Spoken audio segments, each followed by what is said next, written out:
nitrogen fixing bacteria. Next is free living nitrogen fixing cyanobacteria. Free living nitrogen fixing cyanobacteria. Free living nitrogen fixing cyanobacteria का क्या example होगा? You can take the example of Anabina and Nostoc. Anabina and Nostoc. उसके बाद symbiotic nitrogen fixing cyanobacteria.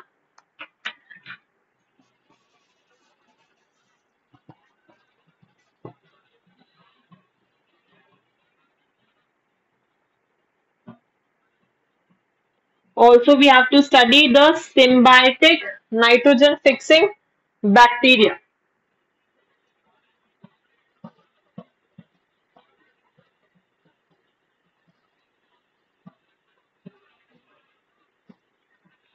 ठीक है, example क्या होगा? Cyanobacteria का एग्जाम्पल तो होगा अजोला पिन्नेटा. अच्छा, लाइकन्स तो आप सभी ने सुना है, एनाबीना एंड नॉस्टॉक स्पीशीज. ठीक है, so Anabaena and Nostoc species they are common symbionts in lichens. So Anabaena and Nostoc are common symbionts in lichens. ठीक है, सिम्बायोटिक नाइट्रोजन फिक्सिंग बैक्टीरिया में जिसका एग्जांपल हमको डिटेल में स्टडी करना है दैट इज राइजोबियम. ठीक है, so we have to study the last category in detail which is the symbiotic nitrogen fixing bacteria. ठीक है, so now firstly you can take the screenshot of this and we will start with how does the biological nitrogen fixation actually take place.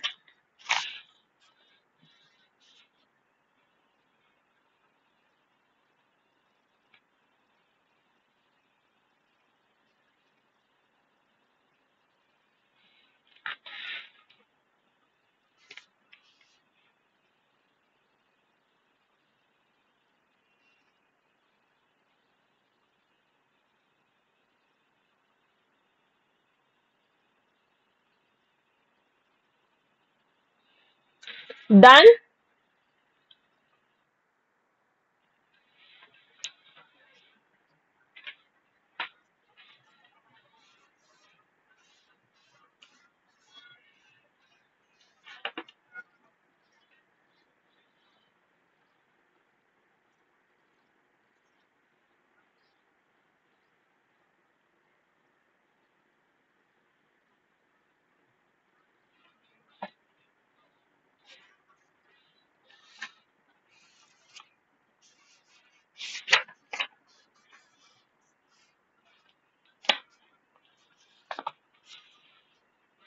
जो rhizobium है that is actually symbiotic in nature. We'll talk about rhizobium a few points.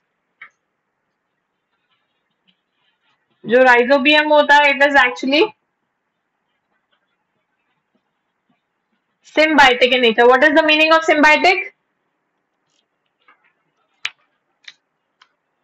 What is the meaning of symbiotic? क्या बोल रहे हो? Now, what is that mutual relationship?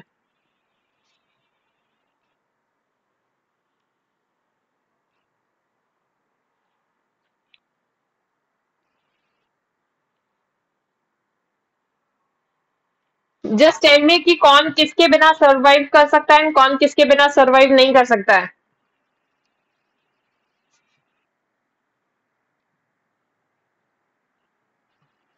तो how can it be a symbiotic relationship then, जब वो एक दूसरे के बिना ही सर्वाइव कर सकते हैं.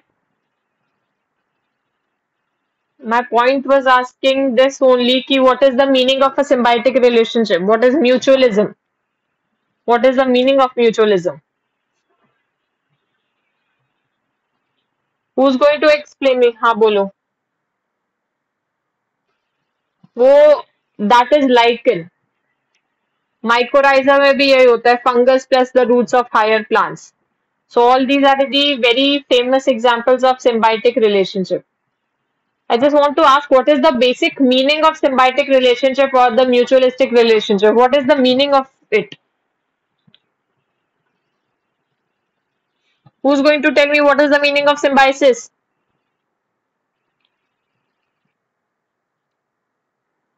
Exactly, that is the meaning of symbiotic और mutualism. Mutualism ही क्यों बोल रहे हैं? इसीलिए बोल रहे हैं ना कि they have a mutual relationship.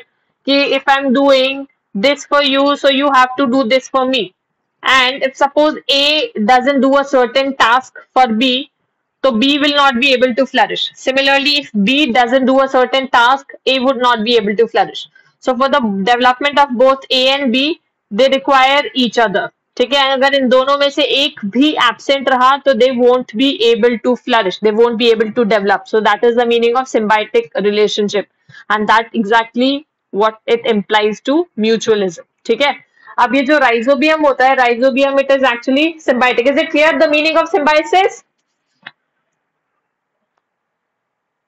बोलो क्या डाउट है?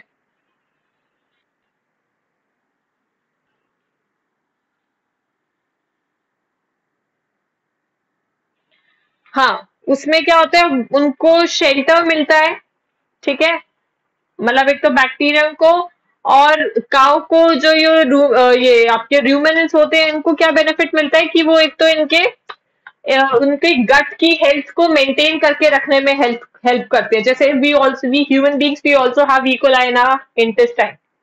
ठीक है, बट जो इकोलाई हमारे इंटेस्टाइन में प्रेजेंट है उसको उसको लेके पीपल हैव डिफरेंट व्यूज. ठीक है, many scientist call it as a mutualistic relationship because जो बी इकोलाई है वो एक्चुअल में हेल्प करता है विटामिन B12 को फॉर्म करने में. ठीक है, and vitamin B12 plays a very significant important role in our gut health, और मतलब बेसिकली बहुत इंपॉर्टेंट रोल प्ले करता है.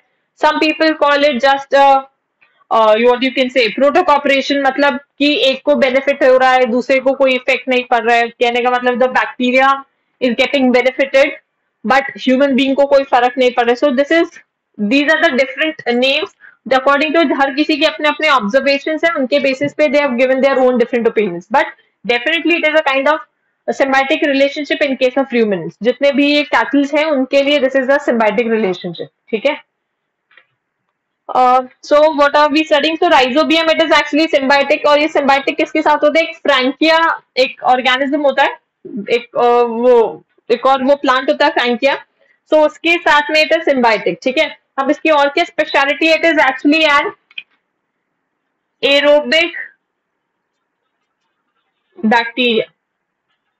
ठीक है, that is it requires oxygen for its action. But here's the catch, this rhizobium it turns anaerobic in nitrogen fixing state. So it turns anaerobic in the nitrogen fixing state. ठीक है, so nitrogen fixing state में turns anaerobic. Actual में कैसा होता है? It is aerobic, but when it has to perform the nitrogen fixation, it becomes anaerobic. ठीक है, और एक और चीज इसके बारे में, इसके पास एक एंजाइम होता है. So it has an enzyme which is known as nitrogenase. ठीक है, so this rhizobium has an enzyme which is nitrogenase, and this nitrogenase, what does it have? It has iron and molybdenum. So this nitrogenase is actually an enzyme, so that is it is a protein. And इसमें क्या present होगा? इसमें present होगा iron and molybdenum. ठीक है, अब ये nitrogenase का स्पेशल पॉइंट क्या है, इसकी क्या स्पेशलिटी है? That this nitrogenase can only and only work in the anaerobic condition. So it can work only in the anaerobic condition. अब बात समझ में आ रही है? एक्चुअल में तो जो राइजोबियम होता है that is aerobic, but it turns anaerobic in the nitrogen fixing state. ठीक है, why does it actually turn into anaerobic condition? Because इसके लिए जो नाइट्रोजन फिक्सेशन के लिए the enzyme which is required that is nitrogenase It can only work in the anaerobic condition. ठीक है. And where is this nitrogenase present? It is present. अच्छा, मतलब rhizobium कहाँ पे present हो रहा है? This rhizobium is present in the nodules of the leguminous plants. Can you give me some examples of leguminous plants? Leguminous plants.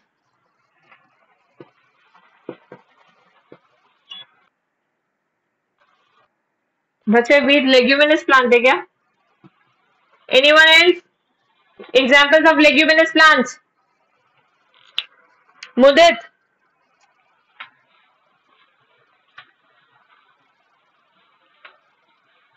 Mudit, what is the example of leguminous plants?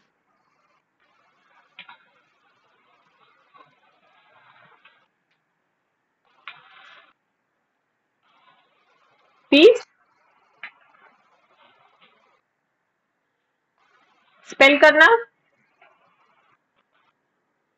अच्छा, you are talking about peas. हाँ, तो जो leguminous plants हैं जिनमें भी basically nodules legumes present होते हैं जिन भी प्लांट्स में, those are the leguminous plants. For example you can have beans, you can have peas, all these kinds of plants, they are all the leguminous plants. You can also have the soya bean and all these pulses, जितने भी आपके दालें हैं, pulses होते हैं, they all are leguminous plants. ठीक है. So please जब चैप्टर पढ़ लो तो उसके बाद में भी कीप दो थिंग्स इन माइंड. ऐसा नहीं है चैप्टर गॉट कंप्लीटेड तो वो सब कुछ उसके साथ में, चैप्टर के साथ में बाकी भी सब कुछ साफ हो जाता है. ठीक है. So these were a few important things about rhizobium. Now we start the actual process of biological nitrogen fixation. ठीक है. So the actual step first is the nodule formation. Nodule formation का मतलब क्या होता है? See, actual में, चलो पहले I'll draw the diagram. Suppose if this is a root. ठीक है. Suppose if this is a root. Root के ऊपर what is present? There is root hair. ठीक है. ये root hair present है. अब this is root hair. ठीक है. अब ये बैक्टीरिया कहाँ पे प्रेजेंट होता है? ये rhizobium. It is present, it is free living. ठीक है. एंड ये एरोबिक बैक्टीरिया, तो ये यहाँ पे रूट सॉइल में ऐसे प्रेजेंट होता है. ठीक है. तो दिस इज, ये जो रेड में बना है, दिस इज द बैक्टीरिया. ठीक है. उसके बाद क्या होगा? ग्रेजुअली, अब ये बैक्टीरिया क्या होते हैं? ये ग्रेजुअली कलेक्ट होना स्टार्ट करते हैं. सबसे पहले तो ये कलेक्ट क्यों होते हैं? देखो, जो भी ये मैंने किसकी रूट ड्रॉ करी है? Drawn this root of a leguminous plant. ये अंडरस्टूड है बिकॉज ये लेग्यूमिनस प्लांट्स में प्रेजेंट होता है. सो पहले मैकेनिज्म समझो. होता क्या है कि जो लेग्यूमिनस प्लांट्स के रूट्स होते हैं, that is this particular root is going to secrete certain chemicals. ठीक है. तो वो जो केमिकल्स होंगे, those chemicals they are going to attract these bacteria. ठीक है. तो ये बैक्टीरिया को अट्रैक्ट करेंगे वो जो केमिकल सिक्रीशंस होंगे, and these bacteria they go and collect around the के रूट हेयर. ठीक है. So these bacteria go and collect around the root hair. ठीक है. बिकॉज ऑफ विच, अच्छा, अब बैक्टीरिया अब क्या करेंगे? बैक्टीरिया पे कुछ फैक्टर्स को रिलीज करेंगे, and those factors they are known as nod factors. I write down everything. So now these bacteria they will release some factors which are known as the nod factors. ठीक है. अब जैसे ये bacteria इन factors को release करते हैं, what is going to happen? It causes curling of the root hair. So it causes the curling of the root hair. So basically what does it mean? कि अभी ये बैक्टीरिया रूट हेयर के पास में आ गया है. So what is going to happen? Now the curling of the root hair has to occur. So matlab this root hair, it kind of gets bent.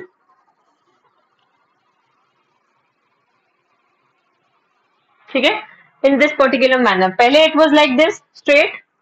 So इसके तरफ चारों तरफ bacteria got accumulated, and then these bacteria they secrete certain factors जिनको क्या बोलते हैं?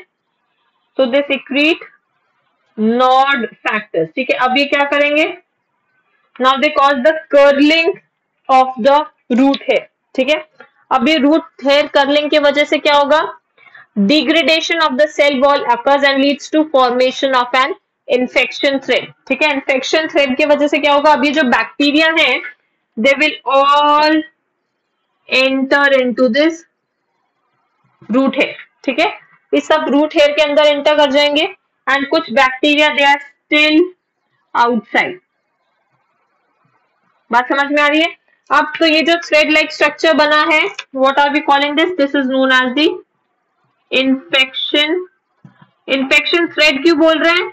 क्योंकि ये bacteria they have entered into the root hair and एक बहुत लंबा चेन जैसा बना लेते हैं, थ्रेड लाइक नेटवर्क बना लेते हैं, and this is known as the infection thread. ठीक है, अब रूट हेयर में हम डायरेक्टली रूट की लेयर्स की बात करें, यहाँ पे एक लेयर प्रेजेंट है जिसको हम बोलते हैं cortex. You already have studied this layer. यहाँ पे कॉर्टेक्स प्रेजेंट है. ठीक है, अब क्या होगा कि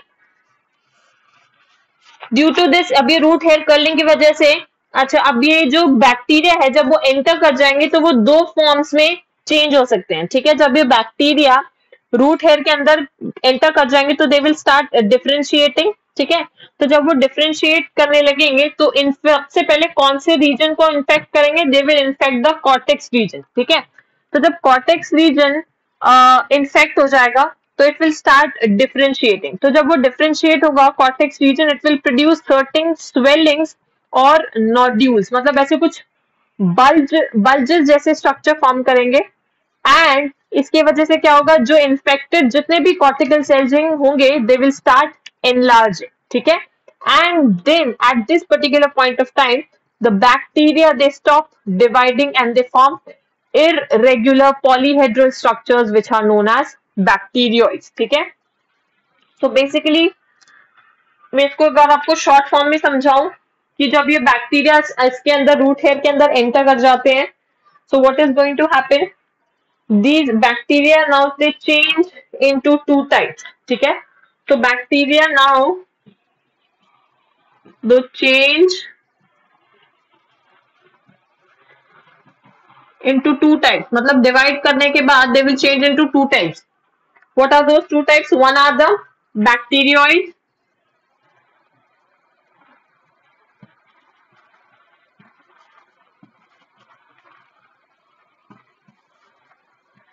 बैक्टीरियोइड्स के अलावा और क्या है? They have nitrogen fixing sales.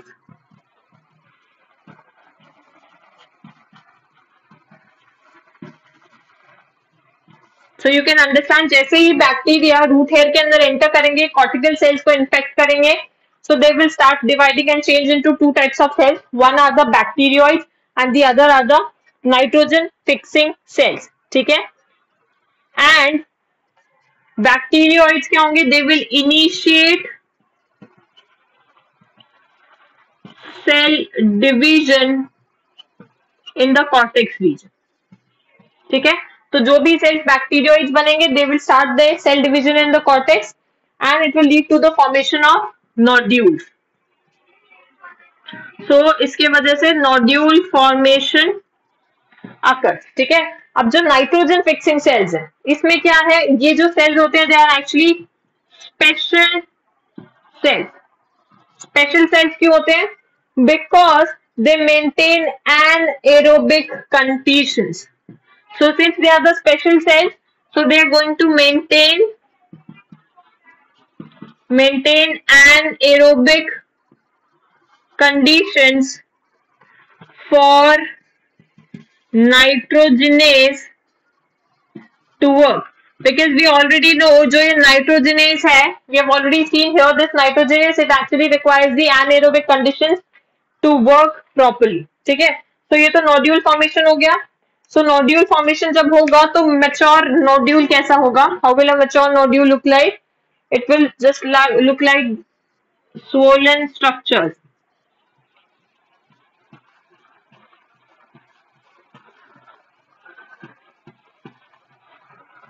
So this is how a mature nodule looks like. ठीक है, ये तो फर्स्ट स्टेप हो गया. इसके बाद जो नेक्स्ट स्टेप आता है that is actually the next step is the nitrogen fixation. Second step is the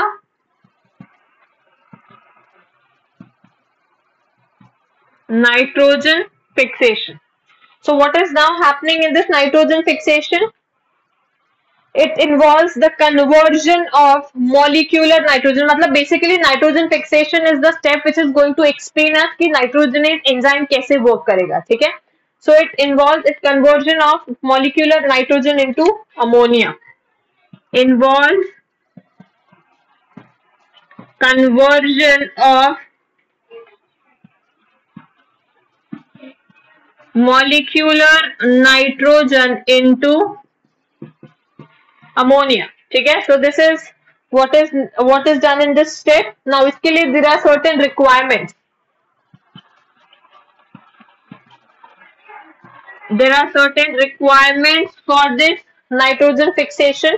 First is obviously it has to have the enzyme which is nitrogenase. ठीक है? So it needs to have the enzyme which is nitrogenase, and nitrogenase में किस चीज क्या क्या elements present होंगे? It is iron and molybdenum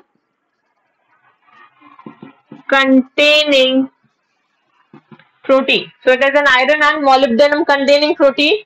और ये जो नाइट्रोजनेज होता है इसकी दो सब यूनिट्स होती हैं. So it has two subunits, and those two subunits, एक subunit क्या होता है? Iron containing protein. One is iron containing protein, and the other is iron molybdenum protein. ठीक है?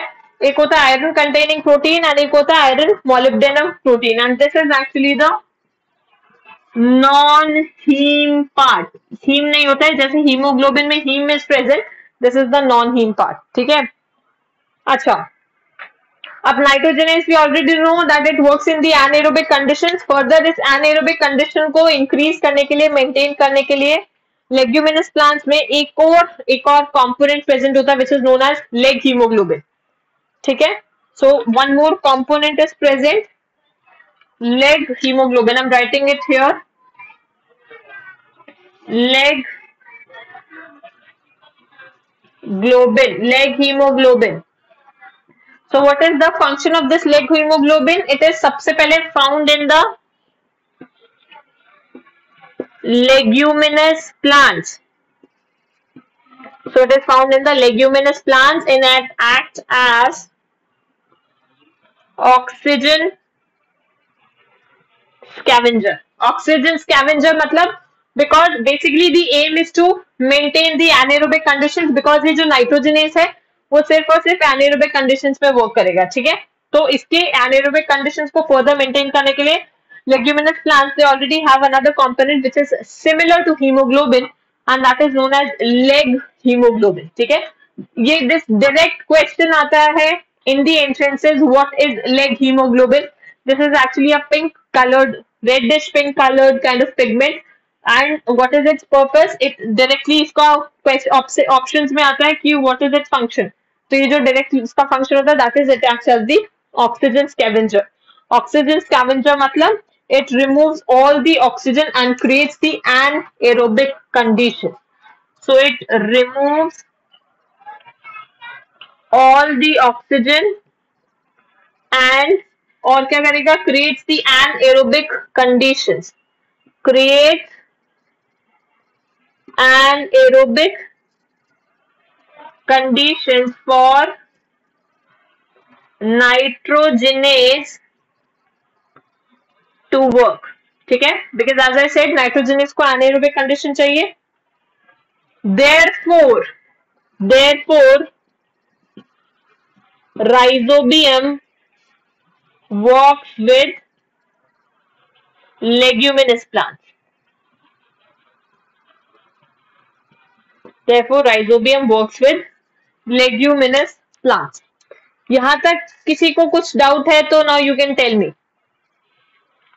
मैं बिकॉज ये वाला टॉपिक मैं यहीं पे छोड़ रही हूँ. इसके बाद में जो आपका स्टेप्स है वो एक कम्प्लीटली इसमें वो एक कम्प्लीट डिफरेंट टॉपिक है जिसमें several reactions are involve. If I make you do it today वो सब आपकी सर के ऊपर से जाएगा. अभी तक जितना भी नाइट्रोजन फिक्सेशन में, बायोलॉजिकल नाइट्रोजन फिक्सेशन में अब टॉक्ड अबाउट, किसी को इसमें डाउट है तो यू कैन आस्क मी.